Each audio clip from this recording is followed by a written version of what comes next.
மீட்பரும் இரட்சகருமாகிய இயேசு கிறிஸ்துவின் ஈடு இணையற்ற நாமத்திலே இந்த காலை வேளையில் உங்கள் யாவருக்கும் நான் அன்பின் வாழ்த்துதலை கொண்டு வருகிறேன். கர்த்தர் நல்லவர்.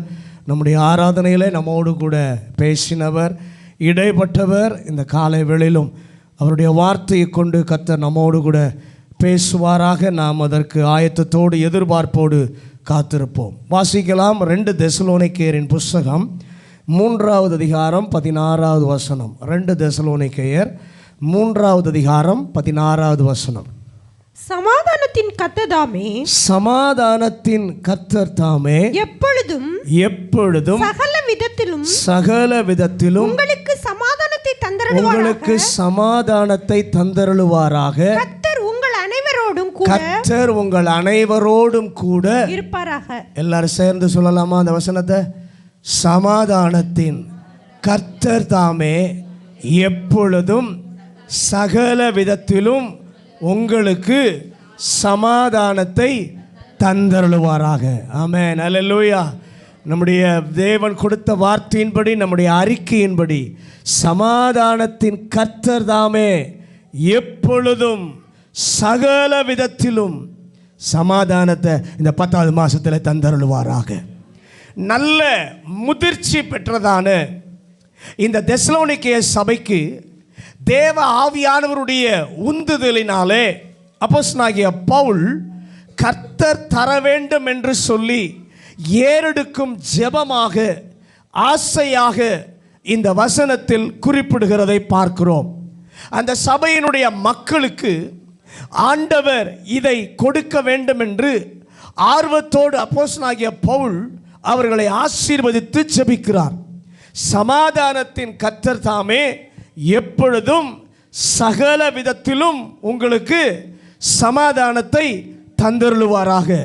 இந்த மாதம் தம்மை நமக்கு வெளிப்படுத்த இருப்பவர் தந்தருளுகிற சமாதான தேவன். பக்கத்தில் பாச, இந்த மாதம் தம்மை நமக்கு வெளிப்படுத்த இருக்கிற தேவன், சமாதானத்தை தந்தருளுகிற தேவன். அல்லேலூயா.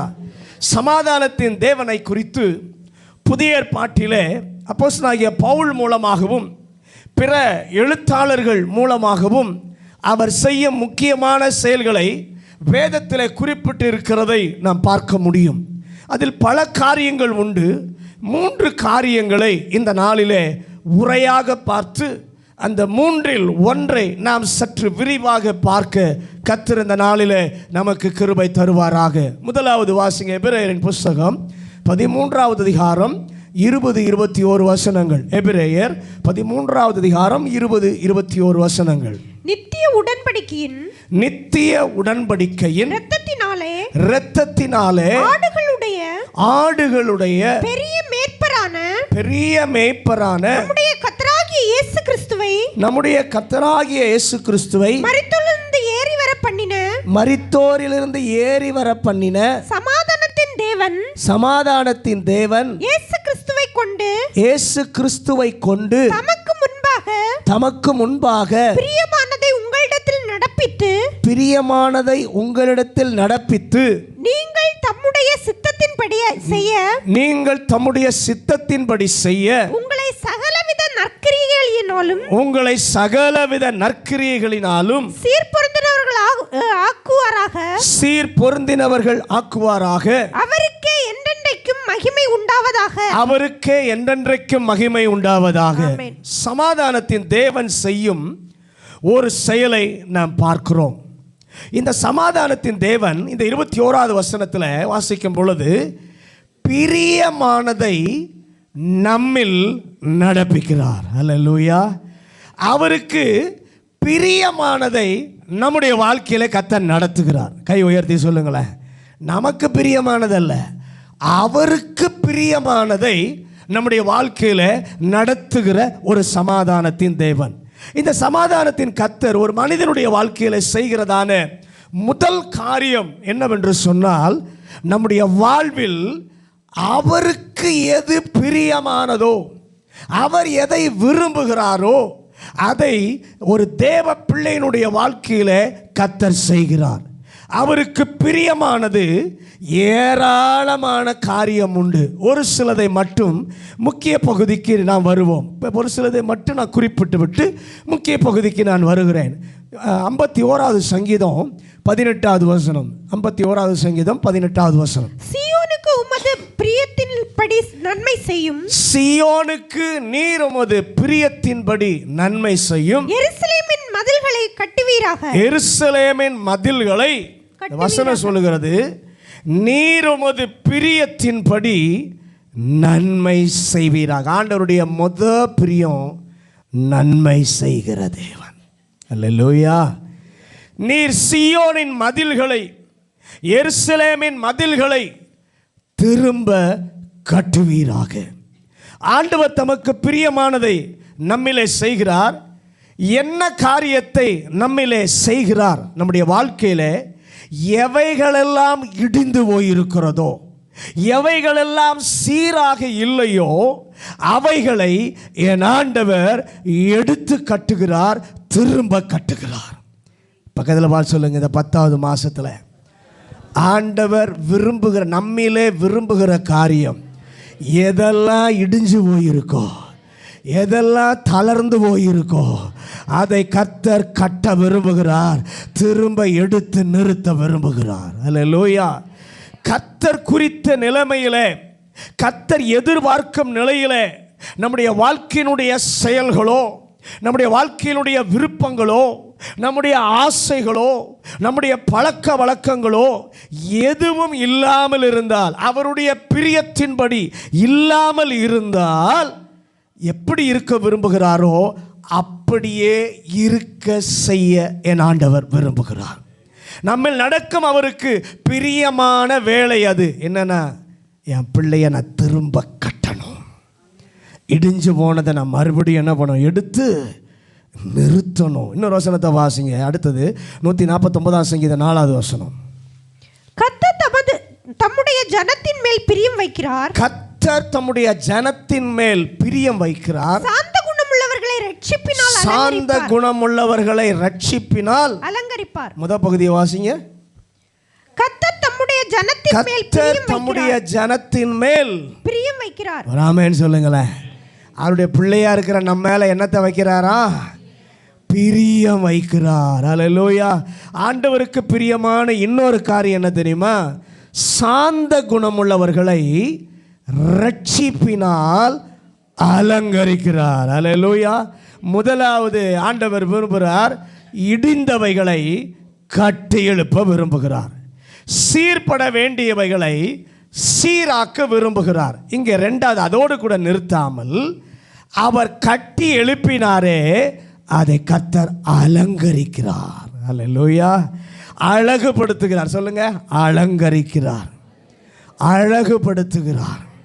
இந்த மாதம் கேட்க வேண்டியது, சமாதான கர்த்தாவே, இருக்க வேண்டிய நிலையில் இல்லாமல் இடிபாடுகளுக்குள் இருந்தால் உமக்கு பிரியமானதை எனக்குள்ளே, என் குடும்ப எல்லைக்குள்ளே கர்த்தர் நடத்துவீராக.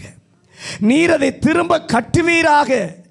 ஜப வாழ்வு உடைந்திருந்தால், ஏன் என்னுடைய விசுவாசமே உடைந்து போயிருந்தால், என் உறுதி குலைந்து போயிருந்தால், அதை திரும்ப எழுப்பி கட்டி அதை அலங்கரிப்பீராக. கட்டுவதும் அலங்கரிப்பதும் கர்த்தருடைய வேலை. எஸ்தரின் புஸ்தகம் 2வது அதிகாரம் 12வது வசனத்தை வாசிங்க. எஸ்தரின் புஸ்தகம் 2வது அதிகாரம் 12வது வசனம்.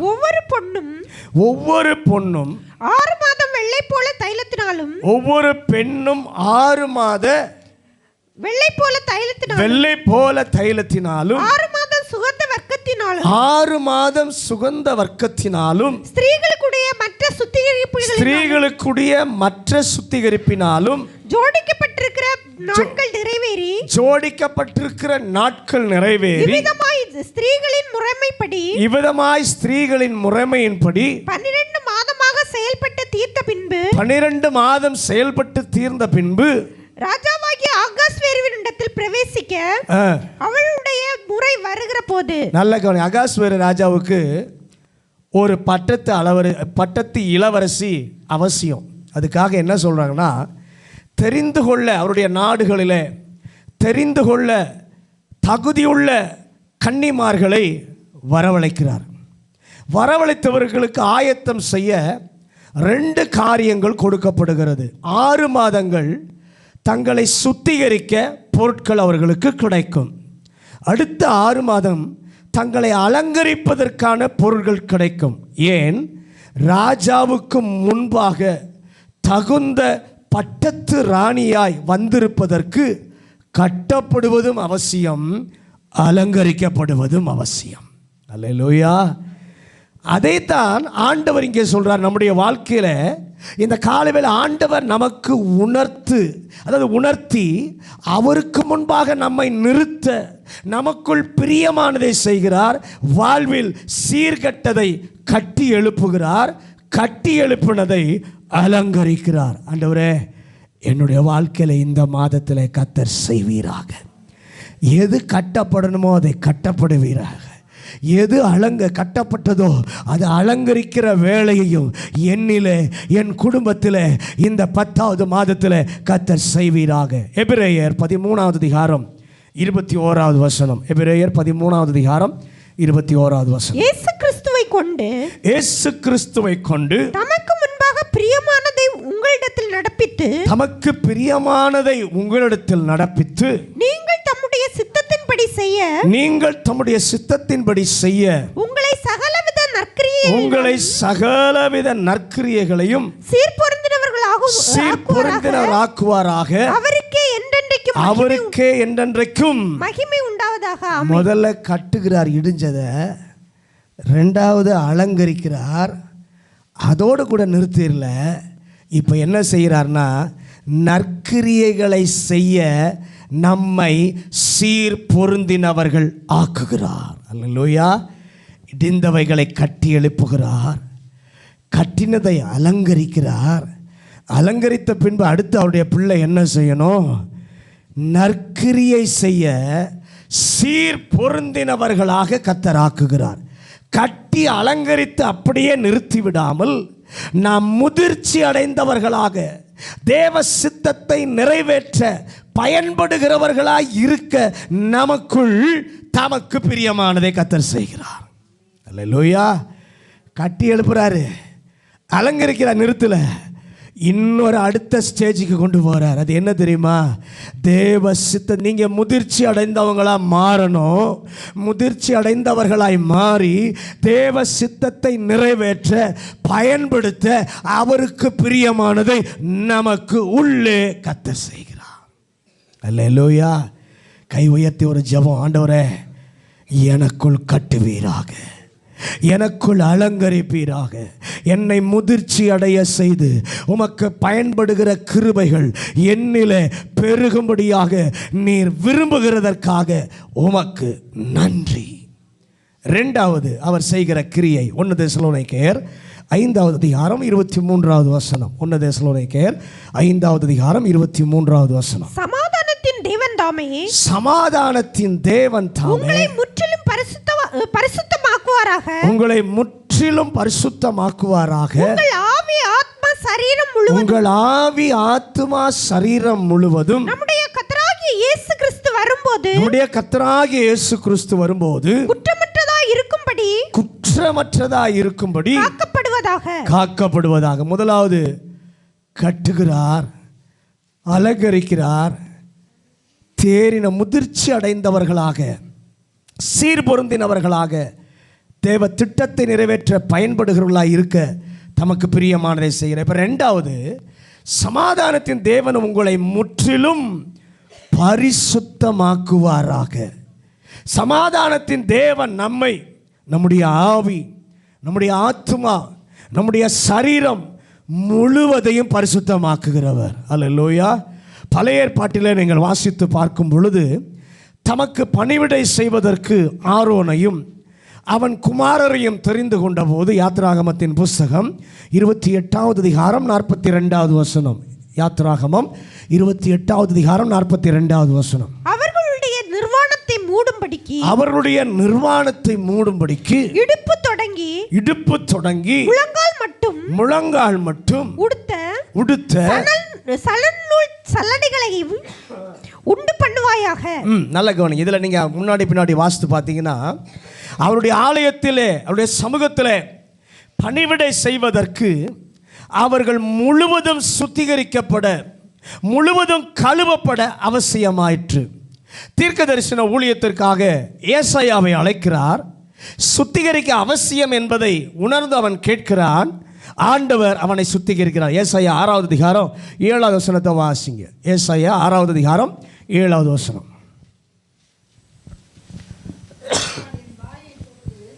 அவர் என் வாயை தொட்டு, இதோ உன் உதடுகளை தொட்டதினால் உன் அக்கிரமம் நீங்கி உன் பாவம் நிவர்த்தியானது என்றார். கர்த்தருடைய ஜெபத்தை கேட்கிறார். சுத்திகரிக்க வேண்டியது அவசியம் என்பதை உணர்ந்து அவன் கேட்கும் பொழுது ஆண்டவர் அவனை சுத்திகரிக்கிறார்.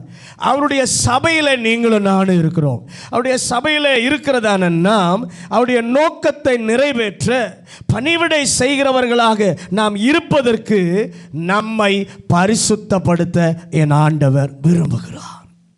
அது மட்டுமல்ல, அதே வசனத்தை பார்க்க 1 தெசலோனிக்கர் 5வது அதிகாரம் 23வது வசனத்தில் பார்க்கும் பொழுது அவர் வருகை சீக்கிரமாய் இருக்கிறது. இன்று உலகம் முழுவதும் கட்டுப்படுத்த முடியாத காரியங்கள், கொள்ளை நோய்கள், இயற்கை சீற்றங்கள் என்னவோ நடந்து கொண்டிருக்கிறது. இயேசுவின் வருகை மிக சமீபமாய் வந்திருக்கிறது என்பதை இதெல்லாம் நமக்கு அறிவிக்கிறது. அவர் வருகை எந்த நேரத்தில் இருந்தாலும் அவருடைய ஜனமாகிய கர்த்தருடைய பிள்ளைகள் தேவ சமூகத்தில் நிறுத்தப்படுவதற்கு தகுதி உள்ளவர்களாய் இருக்க அவர் நம்மை பரிசுத்தப்படுத்துகிறார். அல்லேலூயா. உம்முடைய சித்தத்தை என்னிலே செய்வீராக, உமக்கு பிரியமானதை எனக்குள் செய்வீராக, என்னை முழுவதும் பரிசுத்தப்படுத்தி தகுதிப்படுத்துவீராக. 3வது, இந்த ரெண்டையும் அதை முதல்ல பார்த்தோமே, கட்டுகிறார், அலங்கரிக்கிறார், பூரணப்பட்டவர்களாய் சீர்பொருந்துகிறார். 2வது நம்மை பரிசுத்தப்படுத்துகிறார். இந்த ரெண்டையும் சமாதானத்தின் செய்வதைப் போல இந்த மாதம் கொடுத்த வசனத்தில் 3வது ஒரு காரியத்தை நாம் பார்க்கிறோம். அவர் என்ன செய்கிறார்? சமாதானத்தின் கர்த்தர் தந்து அருள்கிறார். பக்கத்தில் பார்த்து கையை கொடுத்து சொல்லுங்க, சமாதானத்தின் கர்த்தர் தந்து அருள்கிறார். அல்லேலூயா. நாம் இருக்கும் காலம் ஒவ்வொரு நாளும் வேதனையான செய்திகளை கொண்டு வருகிற ஒரு காலம். நீங்கள் செய்தித்தாளில் வாசித்தாலும், தொலைக்காட்சியில் செய்திகள் கேட்டாலும், இன்னும் நமக்கு செல்ஃபோன் எல்லா வசதியும் இருக்குது. எல்லா காரியங்களிலும் வருகிற செய்திகள் கலக்கத்தையும் பாதிக்கப்பட்டதான வேதனையான செய்திகளை கொண்டு வந்து கொண்டிருக்கிறது. நாம் நினைக்கிறோம் கேட்காமல் இருப்பதே நல்லதோ என்று சொல்லி நம்முடைய மனதில் நினைக்க செய்யும்.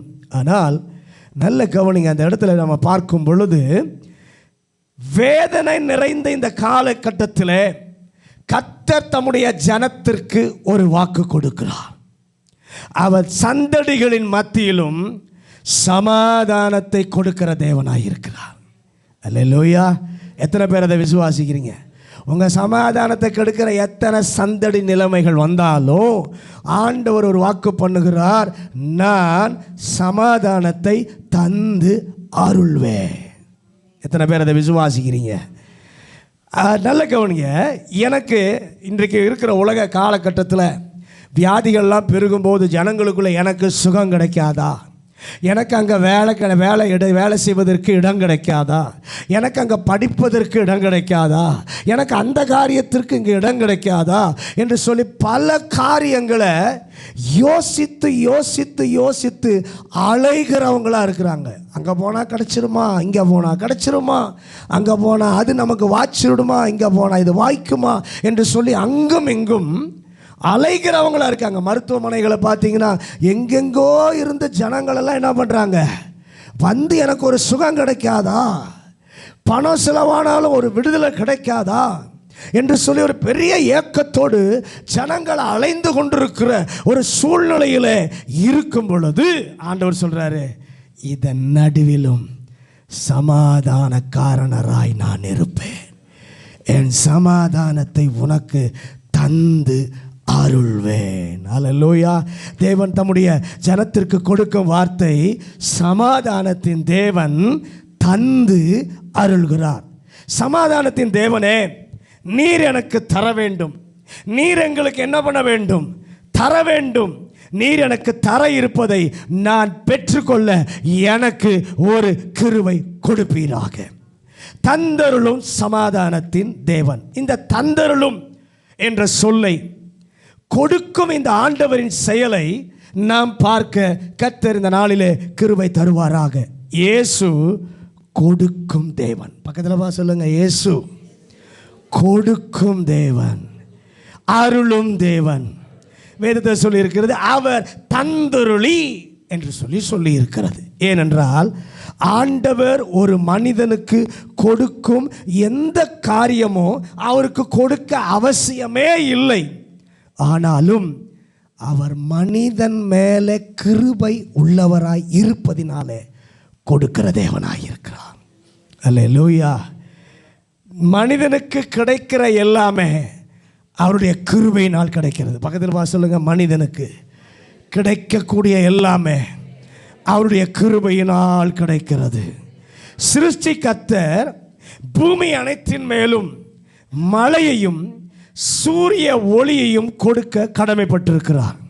நம்முடைய பரமபிதா இருக்கிறாரே, அவர் நமக்கு கொடுக்கிறவர் என்றால் அவர் கிருபை நிறைந்தவர். அவர் நமக்கு தருவது கிருபையினால் வருவது என்பதினால் கொடுக்கிறார் அல்ல, அருளுகிறார். ஆமென் சொல்லுங்களேன். அல்லேலூயா. இந்த மாதம் சமாதானத்தின் தேவன் அருளுகிற காரியத்தை நாம் ஒவ்வொருவரும் சுதந்தரிக்க, சொந்தமாக்க கர்த்தர் நமக்கு கிருபை தருவாராக. அந்த வார்த்தையை கவனமாக வேதத்திலிருந்து பார்த்து ஆண்டவர் குறிப்பாக நமக்கு தெரியப்படுத்தும் அவருடைய செயலை அறிந்து பெற்றுக்கொள்ள நமக்கு கிருபை தருவாராக. அருளும் தேவன். ரோமர் 8வது அதிகாரம் 32வது வசனம். ரோமர் 8:32. தம்முடைய சொந்த குமாரன் என்றும் பாராமல், தம்முடைய சொந்த குமாரன் என்றும் பாராமல், நம் எல்லாருக்காகவும் அவரை ஒப்பு கொடுத்தவர், அவரோட கூட மற்ற எல்லாவற்றையும் நமக்கு அருளாதிருப்பது எப்படி? நம்முடைய தேவன் யார் தெரியுமா? அருளுகிற தேவன். வெளிப்படுத்தல் 3ஆம் அதிகாரம் 21வது வசனம். வெளிப்படுத்தல் 3வது அதிகாரம் 21வது வசனம். நான் ஜெயம் கொண்டு என் பிதாவினுடைய சிங்காசனத்தில் அவரோட கூட உட்கார்ந்தது போல ஜெயம் கொள்கிறவன் எவனோ அவனும் என்னுடைய சிங்காசனத்தில் என்னோட கூட உட்காரும்படிக்கு அருள் செய்வேன். கிருபையாக தேவன் அருளுவது, ஆண்டவர் கிருபையாக அருளும் அந்த செயலை பல்வேறு சொற்களிலே தமிழ் வேதாகமத்திலே பார்க்கிறோம். ஆங்கிலத்திலும் சில இடங்களிலே அதற்கேற்றாற் போல இருக்கிறது. இந்த வார்த்தைகள் இந்த நாளிலே தேவ செயலை புரிந்து கொள்ள தேவன் நமக்கு உதவி செய்வாராக. ஆண்டவரிடமிருந்து நாம் பெறுகிற எல்லாவற்றிற்கும் அடித்தளமாய் இருப்பது கர்த்தர் கிருபை நிறைந்தவர், கர்த்தர் இரக்கம் நிறைந்தவர், கர்த்தர் தாராள குணமுள்ளவர். ஆண்டவருடைய இரக்கமும் ஆண்டவருடைய கிருபையையும் அவர் பிள்ளைகளுக்கு நன்மைகளை கொடுக்கிறது. கிருபையும் அவருடைய கரிசனையும் அவருடைய அக்கறையும் அப்படி கொடுக்கும் பொழுது வேதத்தில் கொடுக்கப்பட்ட பதத்தை பார்க்க கர்த்தர் கிருபை தருவாராக. முதலாவது ஆதியாகமம் 29வது அதிகாரம் 32வது வசனம். ஆதியாகமம் 29வது அதிகாரம் 32வது வசனம். லேயாள் கர்ப்பவதியாகி ஒரு குமாரனை பெற்று கர்த்தர் என் சிறுமையை பார்த்தருளினார். கர்த்தர் என் சிறுமையை பார்த்தருளினார். இப்பொழுது என் புருஷன் என்னை என்னை நேசிப்பான் என்று சொல்லி அவனுக்கு ரூபன் என்று பெயரிட்டார். அவனுக்கு ரூபன் என்று. இந்த வேத பகுதியில் லேயாளுடைய வாழ்வை குறித்து வாசிக்கிறோம். லேயாளுக்கு குழந்தை பிறக்கிறது. அப்பொழுது இவ்விதமாக கர்த்தருக்கு நன்றி சொல்லி குழந்தைக்கு பேர் வைக்கிறாள். கர்த்தர் என் சிறுமையை பார்த்து அருளினார். ஆம், அவர் அருளுகிற தேவன். ஆனால் எப்படி அருளுகிறார்? என் சூழ்நிலையை குறித்து அவருக்கு அக்கறை இருப்பதினாலே பார்த்து அருளுகிறார். இந்த 10வது மாதத்தில் உங்கள் சூழ்நிலையை பார்க்கிற கர்த்தர், சூழ்நிலையின் நடுவிலே உங்கள் சிறுமையை பார்த்து அவர் உங்களுக்கு பார்த்து அருளுகிற தேவனாய் உங்களோடு கூட வருவாராக. சூழ்நிலை என்ன? அவளுடைய கணவன் லேயாளை அற்பமாக எண்ணினான். இவள் கூச்ச பார்வை உடையவளாய் இருந்தபடியினாலே கணவன் அற்பமாக எண்ணினான். உடன் பிறந்த சகோதரியும் அற்பமாக எண்ணினாள். அற்பமாக எண்ணப்பட்டால் கர்த்தர் அதை பார்த்தார். அல்லேலூயா. பார்த்தவர் வேறு யாருக்கும் கொடுக்காத நன்மையை அருளினார். ஒருவேளை உங்களுடைய வாழ்க்கையிலோ நீங்கள் இருக்கிற சூழ்நிலையில உங்களை பிறர் அற்பமாக நடத்தினாலோ அல்லது உங்களை கொடுமைப்படுத்தி இருந்தாலோ கர்த்தருடைய பிள்ளையாய் இருப்பவர்கள் அவர் கிருபையாய் உள்ள தேவன். அவர்கள் நிலைமையை பார்த்து அவர்களுக்கு அருளுகிற தேவன். அல்லேலூயா. ஆதியாகமம் 25வது அதிகாரம் 21வது வசனம். ஆதியாகமம் 25வது அதிகாரம் 21வது வசனம். மலடியா இருந்த தன் மனைவிக்காக ஈசாக்கு கர்த்தரை நோக்கி வேண்டுதல் செய்தார். நல்ல கவனிய. மனைவிக்கு வெகு நாட்களாய் குழந்தை இல்லை. ரெபெக்காள் குழந்தை வேண்டும் என்று சொல்லி கேட்கிறாள். அப்பொழுது ஈசாக்கு ஜெபிக்கிறார், மனைவிக்கு இறங்க வேண்டும், எங்களுக்கு குழந்தை தர வேண்டும் என்று ஜெபிக்கிறான். கர்த்தர் ஜெபத்திற்கு பதில் கொடுத்தார். பதில் கொடுத்த போது வேதம் சொல்லுகிறது, அவர் பார்த்து அருளவில்லை, கேட்டு அருளினார். முதலாவது லேயாளுடைய சிறுமையை, அற்பமாக எண்ணப்பட்டதை கர்த்தர் பார்த்து அருளினார். இப்போ ஈசாக்கு மனைவிக்காக தன் குடும்பத்திற்கு ஒரு குழந்தை வேண்டும் என்று சொல்லி ஜெபித்த பொழுது கர்த்தர் கேட்டு அருளினார். நாம் கர்த்தருடைய சமூகத்தில் இருக்கிற நிலைமை, உலக சூழ்நிலையில் நாம் இருக்கிற நெருக்கத்தை பார்த்து நமக்கு அவர் அருளுகிற தேவன். சில நேரங்களிலே இருதயத்தின் ஆழத்திலிருந்து அவரை தவிர வேறு எதுவும் கிடையாது, இவரை விட்டா எனக்கு வேறு எதுவும் கிடையாது, வேறு யாரும் கிடையாது என்கிற நேரத்தில் வேறு யாராகிலும் கிடைக்காது, யாராலும் முடியாது என்று அவரையே நோக்கி நிற்கிறோமே, அந்த கூக்குரலை கேட்டு ஆளுகிற தேவன் பார்த்து அருளினாலும் சரி, கேட்டு அருளுவதாக இருந்தாலும் அக்கறையினாலும் எங்கள் நிலைமையை பார்த்து எங்களுடைய கூக்குரலை கேட்டு அருளி செய்கிற ஒரு கர்த்தர் எங்களோடு இருப்பதற்காக இந்த காலை வேளையிலே உமக்கு நாங்கள் ஸ்தோத்திரம், நன்றி சொல்லுகிறோம் ஐயா. சில கட்டங்களிலே ஆண்டவருடைய கிருபையும் அவருடைய உண்மையும் சேர்ந்து தேவ பிள்ளைகளுக்கு கிருபையை அருளி செய்கிறது. எப்பொழுது ஆண்டவர் ஒன்றை கர்த்தருடைய பிள்ளைக்கு வாக்கு பண்ணி இருந்தால் அதை ஆண்டவர் கொடுக்கும்போது கிருபையும் அக்கறையும் ரெண்டும் இணைந்து நமக்கு தர கர்த்தர் உதவி செய்கிறார். எப்படி? உதாரணத்தை சொல்லுகிறேன். ஆதியாகமம் 21வது அதிகாரம் 1வது வசனத்தை வாசிங்க. ஆதியாகமம் கர்த்தர் தாம் சொல்லி இருந்தபடி சாராள் பேரில் கடாட்சமானார். கர்த்தர் தாம் உரைத்தபடியே சாராளுக்கு செய்தருளினார். ஏற்கனவே 17ஆம் அதிகாரத்தில் வாக்கு பண்ணுகிறார், நான் ஈசாக்கை ஆசீர்வதிப்பேன். அடுத்த அதிகாரத்தில் சொல்லுகிறார், இப்போது 21 சொல்லுகிறார், கர்த்தர் கொடுத்த வாக்குத்தத்தத்தை நிறைவேற்றுகிறார். நிறைவேற்றும் பொழுது கிருபையினால தான் கொடுக்கிறார், அருளுகிறார். ஆனால் இப்போது கர்த்தருடைய வார்த்தை சொல்லி இருக்கிறது, அவர் செய்து அருளினார். கிருபையினால் தான் அருளுகிறார். ஆனால் அவர் கொடுத்த வாக்குத்தத்தத்தை நமக்கு நிறைவேற்றும் பொழுது சொன்னதை கிருபையும் அவருடைய உண்மையும் செய்யும்படியாக அவரை தூண்டுகிறது, செய்ய வைக்கிறது. அல்லேலூயா. வாக்குத்தத்தங்கள் ஒருவேளை உங்களுடைய வாழ்க்கையில் நிறைவேறலாம். சில காரியங்கள் இன்னும் என்ன பண்ணலாம், நிறைவேறாமல் இருக்கலாம். அதோடு கூட சேர்த்து இந்த மாதம் சொல்லுகிறாரே, எப்பொழுதும் சகல விதத்திலும் இந்த சமாதான தேவன் உங்களுக்கு தந்து அருளுகிறவராய் இருக்கிறார். அல்லேலூயா.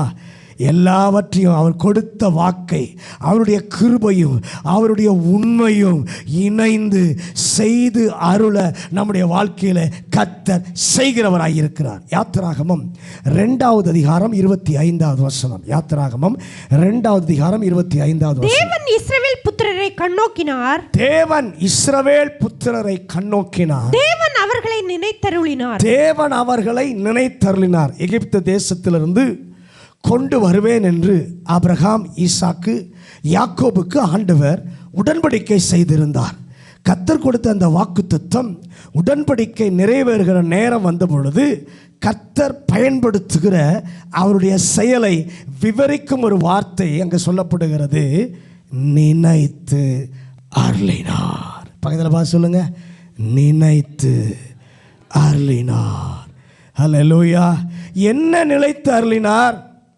அவர் செய்த வாக்குத்தத்தத்தை. நாம நினைச்சோமே, அதை நினைச்சல்ல, அவர் செய்த வாக்குத்தத்தத்தை நினைத்து அருளினார்.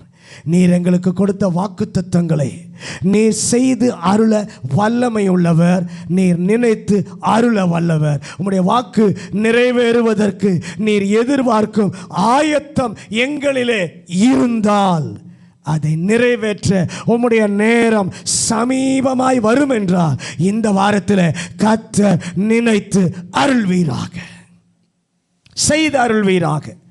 அப்போஸ்தலர் நடபடிகள் 2வது அதிகாரம் 33வது வசனம். அப்போஸ்தலர் நடபடிகள் 2வது அதிகாரம் 33வது வசனம். அவர் தேவனுடைய வலக்கரத்தினாலே உயர்த்தப்பட்டு, தேவனுடைய வலக்கரத்தினாலே உயர்த்தப்பட்டு, பிதா அருளிய வாக்குத்தத்தத்தின்படி, பிதா அருளிய வாக்குத்தத்தத்தின்படி பரிசுத்த ஆவியை பெற்று, பரிசுத்த ஆவியை பெற்று, நீங்கள் இப்பொழுது காண்கிறதும் நீங்கள் இப்பொழுது காண்கிறதும் கேட்கிறதுமாகிய இதை பொழிந்தருளினார். இதை பொழிந்தருளினார். பிதாவினிடத்தில் கேட்ட வாக்குத்தத்தம் இயேசு சொல்லி இருந்தார். வாக்குத்தத்தம் என்ன? எருசலேமிலே நீங்கள் காத்திருக்கும் பொழுது பரிசுத்த ஆவியானவர் மாம்சமான யாவர் மேலும் ஊற்றப்படுவார் என்பது வாக்குத்தத்தம். ஆண்டவர் கொடுத்த அந்த வாக்குத்தத்தம் பெந்தேகோஸ்தே நாளிலே நிறைவேறின சூழ்நிலையிலே பிரசங்கத்திலே பேதுரு விதமாக சொல்கிறார், கர்த்தர் என்ன செய்தார்? நினைத்து செய்தருளின தேவன். நினைத்தருளின தேவன் இப்போது என்ன செய்கிறார்? பொழிந்தருள்கிறார். நான் கேட்கும்போது என் நிலைமையை பார்த்து கேட்டு அருள்கிறார். அவர் வாக்கும் பண்ணும்போது, உடன்படிக்கை செய்யும் போது என் தேவன் செய்தருள்கிறார், நினைத்தருள்கிறார். பெற்றுக்கொள்கிற நிலையிலே இப்பொழுது பொழிந்தருள்கிறார். ஆனால் வாக்குத்தத்த வசனத்தில் 2 தெசலோனிக்கேயர் 3வது அதிகாரம் 16வது வசனத்தை வாசிங்க. 2 தெசலோனிக்கேயர் 3வது அதிகாரம் 16வது வசனம். சமாதானத்தின் கர்த்தர் தாமே, சமாதானத்தின் கர்த்தர் தாமே எப்பொழுதும் சகல விதத்திலும் உங்களுக்கு சமாதானத்தை தந்தருளுவாராக. உங்களுக்கு சமாதானத்தை தந்தருளுவாராக. இந்த சொற்கள் எல்லாம் பயன்படுத்தாமல் இன்னொரு சொல்லை தமிழிலே பார்க்கிறோம். அது சமாதானத்தின் தேவன் தந்து அருள்வார். தந்து அருளுதல், அதை விளங்கிக் கொள்ள வேதத்தினுடைய திறவுகோல் வசனம் என்ன வசனம் சொல்லுங்க பார்க்கலாம். யோவான் 3வது அதிகாரம் 16வது வசனம். எல்லாருக்கும் தெரிந்த ஒரு வசனம். ஒரே பேரான குமாரனை விசுவாசிக்கிறவன், தேவன் தம்முடைய ஒரே பேரான குமாரனை விசுவாசிக்கிறவன் எவனோ அவன் கெட்டு போகாமல் நித்திய ஜீவனை அடையும்படிக்கு அவரை தந்தருளி இவ்வளவாய் உலகத்தில் அன்பு கூர்ந்தார். தேவன் தம்முடைய ஒரே பேரான குமாரனை விசுவாசிக்கிறவன் எவனோ அவன் கெட்டு போகாமல் நித்திய ஜீவனை அடையும்படி அவரை தந்தருளி. நான் ஏறெடுத்தேன், கேட்டு தந்தார், நெருக்கப்பட்டேன், பார்த்து அருளினார், செய்து அருளினார், நினைத்து அருளினார், பொழிந்து அருளினார். ஆனால் தந்தருளினாரே இயேசு. எப்படி தந்தருளினார்? கிருபை மட்டுமல்ல, ஆண்டவர் மனுக்குலத்தில் வைத்த அன்பும் அவருடைய கிருபையும் அக்கறையும் சேர்ந்து அருள வைக்கிறது. கிருபையும் தேவனுடைய உண்மையும் இணைந்து அருளும்படி செய்கிறது. அதே வேளையில் தேவனுடைய கிருபையும் ஆண்டவருடைய அளவற்றும் அன்பும் இணைந்து தம்முடைய குமாரனை தந்திருக்கும் போது யாரோ கேட்டதினாலே தரவில்லை. அல்லேலூயா. அவரே கொடுக்க தீர்மானிக்கிறார். நாம் கேட்கும்போது தருகிறார். அவர் வாக்கு பண்ணினதினால் தருகிறார். ஆனால் தந்தருளும் போது அவர் தமது குமாரனை இந்த உலகத்திற்கு அனுப்ப விரும்பினார். அல்லேலூயா. அவர் தீர்மானித்தார், அவர் விரும்பினார். இதற்கு முன்பு எல்லாவற்றிற்கும் அவர் கொடுப்பதற்கு முந்தின ஒரு செயல் இருந்தது. நம்முடைய பட்சத்தில், அவருடைய பட்சத்தில் இங்கு முழுக்க முழுக்க நாம் தகுதியற்றவர்கள். ஆண்டவருடைய பட்சத்தில் பார்க்கும்போது, நம்முடைய பட்சத்தில் பார்க்கும் பொழுது முழுக்க முழுக்க நாம் யாரு? தகுதியற்றவர்கள். அப்படி இருந்தும் மனுக்குலம் ஆண்டவர் இயேசுவை பெறுவதற்கு லாய்க்கற்றவர்களாய் இருந்தும் உலகில் மிகவும் அன்பு கூர்ந்து கர்த்தர் தமது குமாரனை தந்து அருளினார். இந்த மாதத்தில் ஆண்டவர் நாம் கேட்பதினாலோ நினைப்பதினால் மட்டுமல்ல, அவர் நம்மேல் வைத்த அன்பினாலும் கொடுக்க தீர்மானித்ததினாலும் சமாதானத்தின் கர்த்தர் நன்மைகளை தந்தருள விரும்புகிறார். உம்முடைய அன்புக்காக நாங்கள் நன்றி சொல்கிறோம். 1 யோவான் 3வது அதிகாரம் 21வது வசனம், 4வது அதிகாரம் 13வது வசனம். பிரியமானவர்களே, நம்முடைய இருதயம் நம்மை குற்றவாளிகள் என்று தீர்க்காதிருந்தால் நாம் தேவனிடத்தில் தைரியம் கொண்டிருந்து அவர் தம்முடைய ஆவியில் நமக்கு தந்தருளினாலே நாம் அவரிலும் அவர் நம்மில் நிலைத்திருக்கிறதையும் அறிந்திருக்கிறோம். 4:13. அவர் தம்முடைய ஆவியில் நமக்கு தந்தருளினாலே நாம் அவரிலும் அவர் நம்மிலும் நிலைத்திருக்கிறதை அறிந்திருக்கிறோம். கிருபையினாலும் அன்பினாலும் அவரே தீர்மானித்து கொடுப்பது. தேவன் அவருடைய சொந்த குமாரனை நமக்காக தந்து அருளினது அவருடைய அன்பினால். அதே போலவே அன்பின் ஆவியாகிய பரிசுத்த ஆவியானவரை நமக்கு தருவதும் அவருடைய அன்பினால். அந்த ஆவியானவர் வரும்போது நம்முடைய தேவ அன்பு நம்முடைய இருதயத்திலே ஊற்றப்படுகிறது. ரோமர் 5வது அதிகாரம் 5வது வசனத்தை வாசிங்க. ரோமர் 5:5. மேலும் நமக்கு அருளப்பட்ட பரிசுத்த ஆவியினாலே அன்பு நம்முடைய இருதயங்களிலே ஊற்றப்பட்டிருக்கிறபடியால் அந்த நம்பிக்கை நம்மை வெட்கப்படுத்தாது. கரங்களை உயர்த்தி, ஆண்டவரே, உம்முடைய அன்பின் நிமித்தம் கொடுக்க விரும்புவதினாலோ கொடுக்க தீர்மானித்ததினாலோ நீர் எங்களுக்கு தந்தருளுகிற தேவன். அப்படி தேவன் தாமாக விரும்பி தீர்மானித்து தந்தருளும் சில காரியங்களை வேதத்திலே பார்க்கிறோம். இயேசுவை தந்தருளினார், பரிசுத்த ஆவியை தந்தருளினார், நம்முடைய ஆவியில் தேவையானவைகளை தந்தருளுகிறார். ஆனால் ஆண்டவர் கொடுத்த வசனத்தில் குறிப்பாய் ஒன்றை சொல்லியிருக்கிறது. சமாதானத்தின் தேவன் சமாதானத்தை உங்களுக்கு தந்தருளுகிறார். ஒருவேளை கண்ணீரும் கவலையும் பெருமூச்சும் ஏக்கமும் பயமும், அடுத்தது என்ன நடக்குமோ, அடுத்தது என்ன ஆகுமோ, எப்பொழுது தான் முடியும், எப்பொழுது தான் இது முடியுமோ, இது முடியாதோ என்ற கவலையில் நெருங்கி கொண்டிருக்கிற கர்த்தருடைய பிள்ளையே, இந்த நாளில் தேவன் உங்களோடு கூட பேசி கொண்டிருக்கிறார். உம்மை நம்புகிற எல்லாருக்கும் சமாதானத்தை நீர் கொடுக்க விரும்புவதினாலே, கொடுக்க தீர்மானித்து இருப்பதினாலே, நாங்கள் கேட்பதினால் அல்லப்பா, நீங்கள் தீர்மானித்து இருப்பதினால் தந்தருளுகிற உம்முடைய அன்புக்காக நன்றி. இப்போ தான் பிரசங்கத்துக்கு உள்ளே வரணும், டைம் ஆகி போச்சு. இப்போ தான் பாயிண்ட்டுக்கு உள்ளே வரணும். மாலை ஆராதனைக்கு வாங்க, தொடர்ந்து கவனிப்போம். கர்த்தர் கிருபை தருவாராக. எல்லாரும் தலைகளை தாழ்த்தி தேவனை நோக்கி பார்ப்போம். நம்முடைய தேவன் எப்படிப்பட்டவர்? நம்முடைய தேவன் முதலாவது இடிக்கப்பட்டதை, தகர்க்கப்பட்டதை அவர் கட்டி எழுப்ப விரும்புகிறார். உங்கள் ஆவிக்குரிய வாழ்க்கையில் இடிக்கப்பட்ட ஜெப வாழ்வு, இடிக்கப்பட்ட வேத வசன தியானம், இடிக்கப்பட்ட பரிசுத்த வாழ்வு, எது இடிஞ்சு போயிருக்கிறதோ அதை கர்த்தர் முதலாவது திரும்ப கட்ட விரும்புகிறார். கட்டினதோடு அதோடு இல்லை, அதை அலங்கரிக்க விரும்புகிறார். அவருக்கேற்ற பாத்திரமாய் அவருக்கு முன்பாக நிற்பதற்கு அலங்கரிக்கிறார்.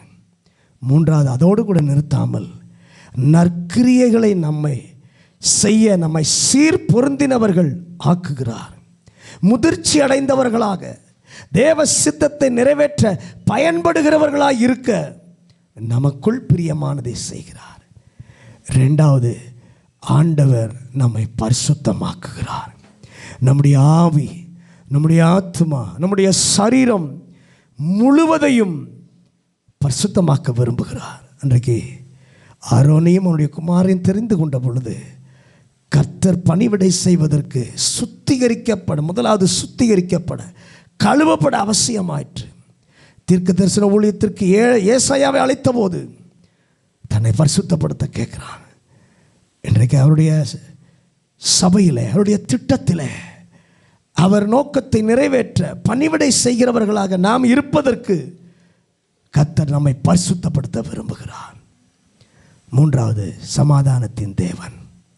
அவர் சொல்கிறார், தந்து அருள்கிற தேவன். நம்மை சுற்றியெல்லாம் அச்சத்தை, பயத்தை கொண்டு வருகிற பாதிக்கப்பட்ட வேதனையான செய்திகளாக இருந்தாலும் ஆண்டவர் அவருடைய பிள்ளைகளுக்கு ஒரு வாக்கு கொடுக்கிறார். நான் சமாதான தேவன், தந்து அருள்கிற தேவன். இந்த 10வது மாதத்தில் எந்த சூழ்நிலையில் நீங்கள் போனாலும் உங்களுக்கு ஒரு வார்த்தை கர்த்தர் கொடுக்கிறார். நான் தந்து அருள்கிறவர். எல்லா நேரத்திலும் எப்பொழுதும் உங்களோடு கூட இருப்பார். லேயான எப்போ தந்தருள்கிறார்? லேயால கணவன் அற்பமாக நினைச்சான், கூட பிறந்த சகோதரி அற்பமாக நினைச்சாங்க. அந்த அற்பமாய் நினைக்கப்பட்டதை பார்த்த தேவன் பார்த்து அருளினார். ஈசாக்கு இடத்துல ரெபேக்கா கேட்குறா, குழந்தை வேணும்.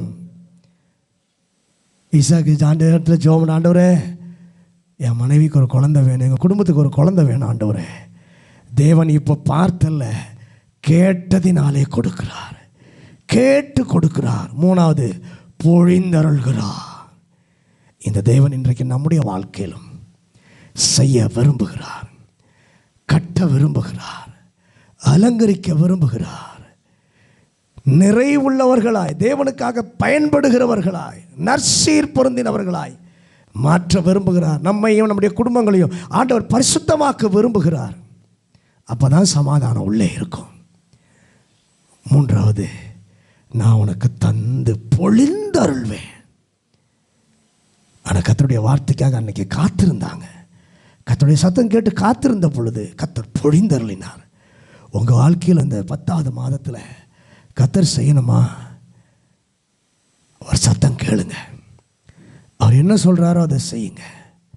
சூழ்நிலைகளை பார்க்காதீங்க. சூழ்நிலைகளை காட்டிலும் பெரியவர் உங்களோடு கூட இருக்கிறார். நிச்சயம் அவர் பார்த்து அருள்வார். நிச்சயமாக அவர் கேட்டு அருள்வார். நிச்சயமாய் அவரோடு கூட நீங்கள் இருக்கும்போது அவர் பொழிந்து அருள்வார். அந்த கிருபையை பெற்றுக்கொள்ள கர்த்தர் கிருபை தருவாராக. பரலோக பிதாவே, இந்த நல்ல காலை வேளைக்காக நன்றி ஆண்டவரே. எங்களோடு கூட கர்த்தர் பேசி நம்முடைய நல்ல வார்த்தைக்காக நன்றி. இந்த வார்த்தை எங்கள் வாழ்க்கையின் அனுபவமாக மாற அர்ப்பணிக்கிறோம் ஆண்டவரே. இந்த வசனம் இந்த வாரம் முழுது கிரியை செய்யட்டும். இயேசுவின் நாமத்தில் பிதாவே.